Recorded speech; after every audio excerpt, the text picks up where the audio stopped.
ಬಹಳ ದೊಡ್ಡ ಸ್ಫೋಟಕ ಹೇಳಿಕೆ ಇದು ಪ್ರಹ್ಲಾದ್ ಜೋಶಿ ಕೊಟ್ಟಂಥದ್ದು. ಆದರೆ ಇದರಲ್ಲಿ ಎಷ್ಟು ಸತ್ಯತೆ ಇದೆ ಗೊತ್ತಿಲ್ಲ. ನೋಡ, ಈಗ ಇದೇ ವಿಚಾರಕ್ಕಾಗಿ ಸದನದಲ್ಲಿ ಅಶ್ಲೀಲ ಪದ ಬಳಕೆ ಫೈಟ್ ಮತ್ತೊಂದು ಮಜಲನ್ನು ಪಡ್ಕೊಂಡ್ಬಿಟ್ಟಿದೆ. ಸಚಿವೆ ಲಕ್ಷ್ಮೀ ಹೆಬ್ಬಾಳ್ಕರ್ MLC ರವಿ ನಡುವಿನ ಹೋರಾಟಕ್ಕೆ ಇದೀಗ ವೀರಶೈವ ಮಹಾಸಭಾ ಎಂಟ್ರಿ ಆಗಿದೆ. ಈ ರೀತಿಯಾದಂಥ ವಿವಾದಾತ್ಮಕ ಘಟನೆಗಳು ಅಥವಾ ಹೇಳಿಕೆಗಳು ಆದಾಗ ಅದು ತನ್ನ ವಿಸ್ತೃತ ಜಾಸ್ತಿ ಆಗ್ತಾ ಹೋಗುತ್ತೆ, ವ್ಯಾಪ್ತಿಯನ್ನು ಜಾಸ್ತಿ ಮಾಡ್ಕೊಳ್ತಾ ಹೋಗುತ್ತೆ. ಅದಕ್ಕೆ ಯಾರ್ಯಾರೋ ಎಂಟ್ರಿ ಆಗ್ತಾರೆ, ಏನೇನೋ ಆಗುತ್ತೆ. ಸೊ ಈಗ ಅದೇ ರೀತಿಯಾಗಿ ವೀರಶೈವ ಮಹಾಸಭಾ ಎಂಟ್ರಿ ಆಗಿದೆಯಂತೆ. ಯಾಕೆ ಅಂತೀರಾ? ಈ ವರದಿ ನೋಡಿ.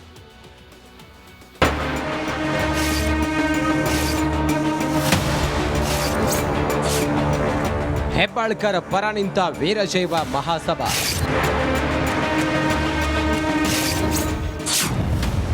ಸಮಾಜದ ನಾಯಕಿ ಪರ ಒಗ್ಗಟ್ಟು ಪ್ರದರ್ಶನ. ಚಳಿಗಾಲದ ಅಧಿವೇಶನದಲ್ಲಿ ಉತ್ತರದ ಸಮಸ್ಯೆಗಳ ಬದಲು ಸಚಿವೆ ಲಕ್ಷ್ಮೀ ಹೆಬ್ಬಾಳ್ಕರ್ MLC CT ರವಿ ಅಶ್ಲೀಲ ಪದ ಬಳಕೆ ಚರ್ಚೆಯೇ ಸದ್ದು ಮಾಡಿದೆ. ಕಾಂಗ್ರೆಸ್ ಬಿಜೆಪಿ ನಡುವಿನ ಹೋರಾಟಕ್ಕೆ ಸೀಮಿತವಾಗಿದ್ದ ಈ ಗಲಾಟೆ ಇದೀಗ ಜಾತಿ ಲೆಕ್ಕಾಚಾರದ ಬಣ್ಣ ಪಡೆದುಕೊಂಡಿದೆ. ಹೌದು, CT ರವಿ ಪ್ರಕರಣದಲ್ಲೂ ಜಾತಿ ರಾಜಕೀಯ ಶುರುವಾದಂತೆ ಕಾಣ್ತಿದೆ. ಸಚಿವೆ ಲಕ್ಷ್ಮೀ ಹೆಬ್ಬಾಳ್ಕರ್ ಪರ ವೀರಶೈವ ಮಹಾಸಭಾ ನಿಂತಿದ್ದು MLC CT ರವಿ ವಿರುದ್ಧ ಕ್ರಮಕ್ಕೆ ಮಹಾಸಭಾದ ಅಧ್ಯಕ್ಷ ಶಾಮನೂರು ಶಿವಶಂಕರಪ್ಪ ಪತ್ರ ಬರೆದು ಒತ್ತಾಯಿಸಿದ್ದಾರೆ. ಇನ್ನು ಪಂಚಮಸಾಲಿ ಸ್ವಾಮೀಜಿಗಳು ಸಹ ಸಚಿವೆ ಹೆಬ್ಬಾಳ್ಕರ್ ಪರ ಧ್ವನಿ ಎತ್ತಿದ್ದಾರೆ. ಹೆಣ್ಣಿನ ಬಗ್ಗೆ ಯಾರೇ ಕೆಟ್ಟದಾಗಿ ಮಾತನಾಡಿದ್ರೂ ಅದು ಖಂಡನೀಯ. ನೊಂದವರ ಪರವಾಗಿ ಸಮಾಜ ಇರುತ್ತೆ ಅಂತ ಬಸವ ಜಯ ಮೃತ್ಯುಂಜಯ ಸ್ವಾಮೀಜಿ ತಿಳಿಸಿದ್ದಾರೆ. ಭಾರತ ದೇಶದಲ್ಲಿ ಹುಟ್ಟಿರುವಂತಹ ಪ್ರತಿಯೊಬ್ಬ ಹೆಣ್ಣಿನ ಮೇಲೆ ನಮಗೆಲ್ಲ ಗೌರವ ಇರಬೇಕು. ಆ ಹೆಣ್ಣಿನ ಬಗ್ಗೆ ಯಾರೇ ಕೆಟ್ಟದಂಗೆ ಮಾತಾಡಿ ಅದು ಖಂಡನೀಯವಾಗಿರ್ತಕ್ಕಂಥದ್ದು. ಹಾಗಾಗಿ ಅದು ವಿಧಾನಸೌಧದ ಅಧಿವೇಶನ ಒಳಗೆ ಮಾತಾಡಿದ್ರು ಸಹ ತಪ್ಪೇ, ವಿಧಾನಸೌಧ ಹೊರಗಡೆ ಮಾತಾಡೋದು ತಪ್ಪೇ. ಹಾಗಾಗಿ ಯಾರೇ ಆ ಸಂಸದೀಯ ಶಬ್ದಗಳನ್ನು ಬಳಸಿದ್ರೆ ಅದು ನಿಜವಾಗ್ಲೂ ಪಂಚಮಸಾಲಿ ಸಮಾಜ ಕಾಣಿಸುತ್ತೆ, ಯಾವುದೇ ಜಾತಿಯ ಮಗಳು. ಏತ CT ರವಿ ಪರ ಒಕ್ಕಲಿಗ ಸಮುದಾಯ ನಿಲ್ಲುತ್ತಾ ಅನ್ನೋ ಚರ್ಚೆ ಕೂಡ ರಾಜಕೀಯ ಪಡಸಾಲೆಯಲ್ಲಿ ಜೋರಾಗಿಯೇ ಕೇಳಿ ಬರ್ತಿದೆ. ಒಟ್ಟಾರೆ ಸದನದಲ್ಲಿನ ಅಶ್ಲೀಲ ಪದ ಬಳಕೆ ಫೈಟ್ ಇದೀಗ DK ಶಿವಕುಮಾರ್ ಹಾಗೆ CT ರವಿ ನಡುವೆ ಹೊಸ ಕದನಕ್ಕೆ ಮುನ್ನುಡಿ ಬರೆಯುತ್ತಾ ಅನ್ನೋ ಪ್ರಶ್ನೆ ಮೂಡಿದೆ. Bureau report, republic Kannada. ಬಹಳ ದೊಡ್ಡ ಸ್ಫೋಟಕ ಹೇಳಿಕೆ ಇದು ಪ್ರಹ್ಲಾದ್ ಜೋಶಿ ಕೊಟ್ಟಂಥದ್ದು. ಆದರೆ ಇದರಲ್ಲಿ ಎಷ್ಟು ಸತ್ಯತೆ ಇದೆ ಗೊತ್ತಿಲ್ಲ. ನೋಡ, ಈಗ ಇದೇ ವಿಚಾರಕ್ಕಾಗಿ ಸದನದಲ್ಲಿ ಅಶ್ಲೀಲ ಪದ ಬಳಕೆ ಫೈಟ್ ಮತ್ತೊಂದು ಮಜಲನ್ನು ಪಡ್ಕೊಂಡ್ಬಿಟ್ಟಿದೆ. ಸಚಿವೆ ಲಕ್ಷ್ಮೀ ಹೆಬ್ಬಾಳ್ಕರ್ MLC ರವಿ ನಡುವಿನ ಹೋರಾಟಕ್ಕೆ ಇದೀಗ ವೀರಶೈವ ಮಹಾಸಭಾ ಎಂಟ್ರಿ ಆಗಿದೆ. ಈ ರೀತಿಯಾದಂಥ ವಿವಾದಾತ್ಮಕ ಘಟನೆಗಳು ಅಥವಾ ಹೇಳಿಕೆಗಳು ಆದಾಗ ಅದು ತನ್ನ ವಿಸ್ತೃತ ಜಾಸ್ತಿ ಆಗ್ತಾ ಹೋಗುತ್ತೆ, ವ್ಯಾಪ್ತಿಯನ್ನು ಜಾಸ್ತಿ ಮಾಡ್ಕೊಳ್ತಾ ಹೋಗುತ್ತೆ. ಅದಕ್ಕೆ ಯಾರ್ಯಾರೋ ಎಂಟ್ರಿ ಆಗ್ತಾರೆ, ಏನೇನೋ ಆಗುತ್ತೆ. ಸೊ ಈಗ ಅದೇ ರೀತಿಯಾಗಿ ವೀರಶೈವ ಮಹಾಸಭಾ ಎಂಟ್ರಿ ಆಗಿದೆಯಂತೆ. ಯಾಕೆ ಅಂತೀರಾ? ಈ ವರದಿ ನೋಡಿ.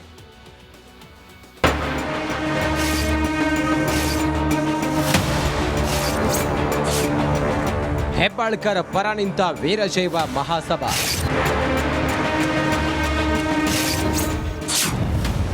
ಸಮಾಜದ ನಾಯಕಿ ಪರ ಒಗ್ಗಟ್ಟು ಪ್ರದರ್ಶನ.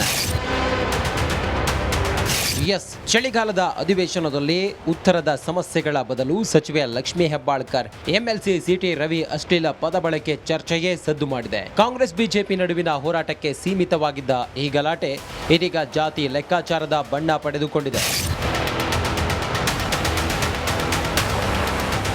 ಹೌದು, CT ರವಿ ಪ್ರಕರಣದಲ್ಲೂ ಜಾತಿ ರಾಜಕೀಯ ಶುರುವಾದಂತೆ ಕಾಣ್ತಿದೆ. ಸಚಿವೆ ಲಕ್ಷ್ಮೀ ಹೆಬ್ಬಾಳ್ಕರ್ ಪರ ವೀರಶೈವ ಮಹಾಸಭಾ ನಿಂತಿದ್ದು MLC CT ರವಿ ವಿರುದ್ಧ ಕ್ರಮಕ್ಕೆ ಮಹಾಸಭಾದ ಅಧ್ಯಕ್ಷ ಶಾಮನೂರು ಶಿವಶಂಕರಪ್ಪ ಪತ್ರ ಬರೆದು ಒತ್ತಾಯಿಸಿದ್ದಾರೆ. ಇನ್ನು ಪಂಚಮಸಾಲಿ ಸ್ವಾಮೀಜಿಗಳು ಸಹ ಸಚಿವೆ ಹೆಬ್ಬಾಳ್ಕರ್ ಪರ ಧ್ವನಿ ಎತ್ತಿದ್ದಾರೆ. ಹೆಣ್ಣಿನ ಬಗ್ಗೆ ಯಾರೇ ಕೆಟ್ಟದಾಗಿ ಮಾತನಾಡಿದ್ರೂ ಅದು ಖಂಡನೀಯ. ನೊಂದವರ ಪರವಾಗಿ ಸಮಾಜ ಇರುತ್ತೆ ಅಂತ ಬಸವ ಜಯ ಮೃತ್ಯುಂಜಯ ಸ್ವಾಮೀಜಿ ತಿಳಿಸಿದ್ದಾರೆ.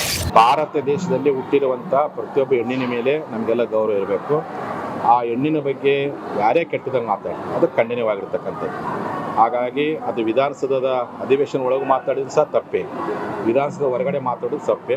ಹಾಗಾಗಿ ಯಾರೇ ಆ ಸಂಸದೀಯ ಶಬ್ದಗಳನ್ನು ಬಳಸಿದ್ರೆ ಅದು ನಿಜವಾಗ್ಲೂ ಪಂಚಮಸಾಲಿ ಸಮಾಜ ಕಾಣಿಸುತ್ತೆ, ಯಾವುದೇ ಜಾತಿಯ ಮಗಳು. ಏತ CT ರವಿ ಪರ ಒಕ್ಕಲಿಗ ಸಮುದಾಯ ನಿಲ್ಲುತ್ತಾ ಅನ್ನೋ ಚರ್ಚೆ ಕೂಡ ರಾಜಕೀಯ ಪಡಸಾಲೆಯಲ್ಲಿ ಜೋರಾಗಿಯೇ ಕೇಳಿ ಬರ್ತಿದೆ. ಒಟ್ಟಾರೆ ಸದನದಲ್ಲಿನ ಅಶ್ಲೀಲ ಪದ ಬಳಕೆ ಫೈಟ್ ಇದೀಗ DK ಶಿವಕುಮಾರ್ ಹಾಗೆ CT ರವಿ ನಡುವೆ ಹೊಸ ಕದನಕ್ಕೆ ಮುನ್ನುಡಿ ಬರೆಯುತ್ತಾ ಅನ್ನೋ ಪ್ರಶ್ನೆ ಮೂಡಿದೆ. Bureau report, republic Kannada. ಅಂದರೆ ಬಹುಶಃ CT ರವಿನ ಫೇಕ್ ಎನ್ಕೌಂಟರ್ ಮಾಡುವಂಥ ವಿಚಾರ ಅಲ್ಲಿನ ಪೊಲೀಸ್ ತಂಡಕ್ಕಿತ್ತು ಅಂತ ನನಗೆ ಅನ್ನಿಸ್ತಾ ಇದೆ. ರಾಜಕೀಯ ಕೈವಾಡ ಇದ್ದೇ ಅದು ಅದ್ರ ಯಾರಂತನೂ ತನಿಖೆಯಿಂದ ಹೊರಗೆ ಬರ್ತದೆ. ನಾವು ತನಿಖೆ ಕೋರ್ಟಿಗೆ ಹೋಗ್ತೀವಿ.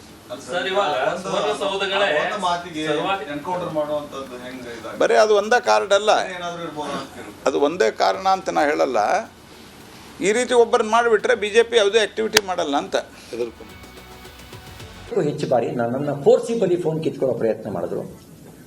ಆಗ ನಾನು ಸ್ವಲ್ಪ ಆಕ್ರೋಶಭರಿತನಾಗಿ ನನ್ನೇನಾದ್ರು ಫೋರ್ಸಿಬಲಿ ಕಿತ್ಕೊಂಡ್ರೆ ನನ್ನ ಅರೆಸ್ಟ್ ಮಾಡಿದ್ದೀರಾ ಹೇಳಿ, FIR ಕಾಪಿ ಕೊಡಿ. ನನ್ನೇನಾದ್ರು ಈ ರೀತಿ ಫೋರ್ಸಿಬಲಿ ಮಾಡಿದ್ರೆ ನಾನು ಹಳೆ ರವಿ ಆಗಬೇಕಾಗತ್ತೆ ಅಂತ ಜೋರು ತಳ್ಳಾಟ ನೂಕಾಟ ಜಟಾಪಟಿಯರೊಳಗೆ ನಡೀತು. ಇನ್ನು ಪದೇ ಪದೇ ಅಧಿಕಾರಿಗಳು ಯಾರ ಜೊತೆ ಮಾತಾಡ್ತಿದ್ರು, ಸಿಎಂ ಹೆಬ್ಬಾಳ್ಕರ್ ಜೊತೆ ಸಂಪರ್ಕ ಇತ್ತು ಅನ್ನೋ ಅನುಮಾನ ಕೂಡ ಸಿಟಿ ರವಿ ವ್ಯಕ್ತಪಡಿಸಿದ್ದಾರೆ. ಮುಖ್ಯಮಂತ್ರಿಗಳು ಡೈರೆಕ್ಷನ್ ಕೊಡ್ತಿದ್ರು, ಉಪಮುಖ್ಯಮಂತ್ರಿಗಳು ಡೈರೆಕ್ಷನ್ ಕೊಡ್ತಿದ್ರು, ಸ್ವತಃ ಸಚಿವೆ ಶ್ರೀಮತಿ ಲಕ್ಷ್ಮೀ ಹೆಬ್ಬಾಳ್ಕರ್ ಅವರು ಡೈರೆಕ್ಷನ್ ಕೊಡ್ತಿದ್ರು, ಅಥವಾ ಹಿರಿಯ ಪೊಲೀಸ್ ಅಧಿಕಾರಿಗಳು ನಾವೆಲ್ಲ ನೋಡ್ಕೊಳ್ತೀವಿ ಬಿಡಿ ಸಾರ್ ಅಂತ ಹೇಳಿ ಡೈರೆಕ್ಷನ್ ಕೊಡ್ತಾ ಇದ್ರು. ಇದು ನ್ಯಾಯಾಂಗ ತನಿಖೆ ಆಗಬೇಕು. ಅವರ ಖಾಸಗಿ ಫೋನು, ಅಫಿಷಿಯಲ್ ಫೋನು, ಎರಡರ ಕಾಲ್ ರೆಕಾರ್ಡು ಕೂಡ ತನಿಖೆ ಆಗಬೇಕು. ನನಗೆ ಜೀವ ಬೆದರಿಕೆ ಇದೆ, ಸರ್ಕಾರ ಭದ್ರತೆ ನೀಡಬೇಕು. ಹಲ್ಲೆಗೆ ಬಂದವರು ಹೆಬ್ಬಾಳ್ಕರ್ PA ಅಂತ ಬಿಟ್ರ? ಗೃಹ ಸಚಿವರಿಗೆ ಸಾಮರ್ಥ್ಯ ಇದ್ರೆ ಹಲ್ಲೆಕೋರರ ವಿರುದ್ಧ ಕ್ರಮ ಕೈಗೊಳ್ಳಲಿ ಅಂತ ಸಿಟಿ ರವಿ ಆಕ್ರೋಶಗೊಂಡ್ರು. News desk, Republic Kannada.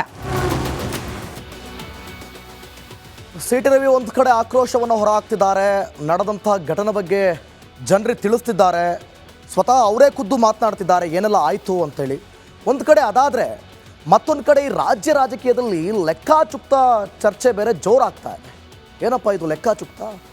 Congress ಲೆಕ್ಕಾಚುಕ್ತ ಮಾಡ್ತೀನಿ ಅಂತ ಪರಿಷತ್ ಸದಸ್ಯ ಸಿಟಿ ರವಿ ಗುಡುಗಿದ್ದಾರೆ. ಈ ಥರ ಗುಡುಗಿದ್ರೆ ಆ ಕಡೆಯಿಂದ ಯಾರು ಕೌಂಟರ್ ಕೊಟ್ಟಿಲ್ವಾ? ಹಾಗಾದರೆ ಕೊಟ್ಟಿದ್ದಾರೆ. ಇದಕ್ಕೆ DCM DK ಶಿವಕುಮಾರ್ ಕೌಂಟರ್ ಕೊಟ್ಟಿದ್ದಾರೆ. ಈ ಇಬ್ಬರ ನಡುವಿನ ಮಾತಿನ ಸಮರ ಜೋರಾಗಿದೆ. ಆ ಮಾತಿನ ಸಮರ ಹೇಗಿತ್ತು ಅಂತ ನೀವೇ ನೋಡಿ. ರಾತ್ರಿಡೀ 3 ಜಿಲ್ಲೆ ದರ್ಶನ ಮಾಡಿಸಿದ್ದಾರೆ. ಬೆಳಗಾವಿ, ಧಾರವಾಡ ಮತ್ತು ಬಾಗಲಕೋಟೆ ಜಿಲ್ಲೆ. ನಾನು ಅದಕ್ಕೆ ಈಗಾಗಲೇ ನಾನು ಈಗೇನು ಮಾತಾಡೋದಿಲ್ಲ, ಆಮೇಲೆ ನಾನು ಮಾತಾಡ್ತೀನಿ. ಸರ್ ಈ ರೀತಿ ಇದು ತಾನಾಸಾಯಿ ಸರ್ಕಾರದಲ್ಲಿ ಮಾತ್ರ ಸಾಧ್ಯ. ಸರ್ವಾಧಿಕಾರಿ ಸರ್ಕಾರದಲ್ಲಿ ಹೆಚ್ಚಿಗೆ ದಿನ ನಡೆಯೋದಿಲ್ಲ. ಎಲ್ಲದಕ್ಕೂ ಲೆಕ್ಕ ಚುಕ್ತಾ ಆಗೇ ಆಗುತ್ತೆ. ಲೆಕ್ಕ ಚುಕ್ತಾ ಆಗೇ ಆಗುತ್ತೆ. ಇಲ್ಲ, ನನಗೆ ಯಾವ ಕಾರಣಕ್ಕೆ ಕಸ್ಟಡಿಗೆ ತೊಗೊಂಡಿದ್ದೀವಿ ಅನ್ನೋದನ್ನು ಹೇಳಿಲ್ಲ, FIRನೂ ಕೊಟ್ಟಿಲ್ಲ, ಮತ್ತು ಜನಪ್ರತಿನಿಧಿನ ಹೆಂಗೆ ನಡೆಸ್ಕೋಬೇಕು ಅನ್ನೋ ಆ ರೀತಿ ನಡೆಸ್ಕೊಂಡಿಲ್ಲ. ನೋಡಪ್ಪ, ಇಂಥ ಲೆಕ್ಕಚ್ಯುತಗಳೆಲ್ಲ ಭಾಳ ಸಂತೋಷ. ಒಬ್ರಿಗೆ ನಾ ಲೆಕ್ಕಚ್ಯುತ ಮಾಡ್ಕೊಳಕ್ಕೆ ಎಲ್ಲರಿಗೂ ಅವ್ರವ್ರ ಕೆಪಾಸಿಟಿನ ಅವ್ರ ಲೆಕ್ಕಚ್ಯುತ ಮಾಡ್ಕೊಳ್ತಾರೆ. ನೋಡಪ್ಪ, ಇಂಥ ಲೆಕ್ಕಚ್ಯುತಗಳೆಲ್ಲ ಭಾಳ ಸಂತೋಷ. ಒಬ್ರಿಗೆ ನಾ ಲೆಕ್ಕಚ್ಯುತ ಮಾಡ್ಕೊಳಕ್ಕೆ ಎಲ್ಲರಿಗೂ ಅವ್ರವ್ರ ಕೆಪಾಸಿಟಿನ ಅವ್ರ ಲೆಕ್ಕಚ್ಯುತ ಮಾಡ್ಕೊಳ್ತಾರೆ.